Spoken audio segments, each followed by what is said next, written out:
Cyber securityistlər çörəksiz qalmayacaq ki. Yox, əksinə çörəkləri artır. Çünki süni intellekt texnologiyaları yeni növ cyber security problemləri yaradır.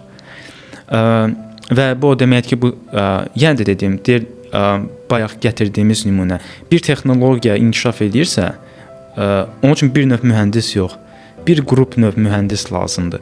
Həmçinin də hətta gedir cyber security-yə çatır söhbət. Çünki baxın, 5 il bundan qabaq progress var. Birinci chatbot formasında çıxdı AI sistemləri, düzdürmü? ChatGPT. Sonra ikinci etap nə idi? Agentik modlar, agentik AI gəldi. Agentik AI necədir? Məsələn, o sənə təkcə text data vermir. Sən ona deyirsən ki, mənim yerimə falan işləri elə. Girir sənin yerinə fayl yaradır, qovluğu silir, nə bilim hansısa kodu dəyişir sənin proyektində. Yəni sən ona agentik mod vermirsən, düzdürmü? Və burada artıq fantastik səviyyədə belə deyim, security problemləri çıxır ortaya.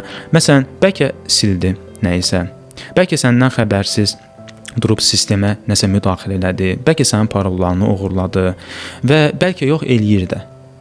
Bəzən bilinərək, bəzən bilinmədən, bəzən hətta belə deyim də prompt engineering, prompt injection deyilən bir şey çıxıb. Məsələn, sən hazır promptu copy paste edirsən ki, standart prosedurları eləsin sənin proyektində.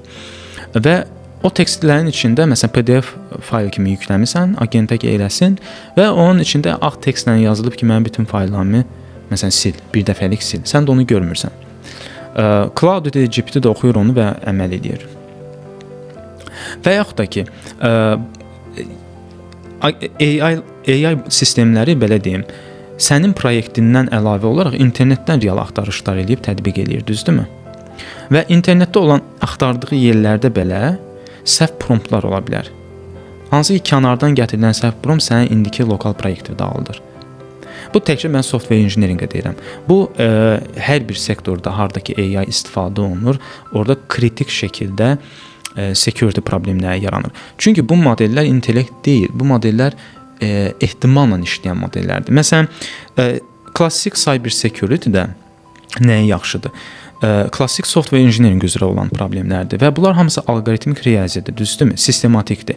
Və sən ssenariyalar yaza bilirsən ki, atak olanda necə olacaq, nə vaxt olacaq, hansı ssenariyalar, sən bunu riyazi olaraq modelləşdirə bilirsən.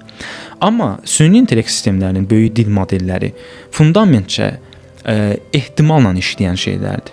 Sən onlara heç vaxt 100% əmin ola bilmərsən. Və yaxud da ki, özün səhv başa düşüb nəyisə zədələyə bilər.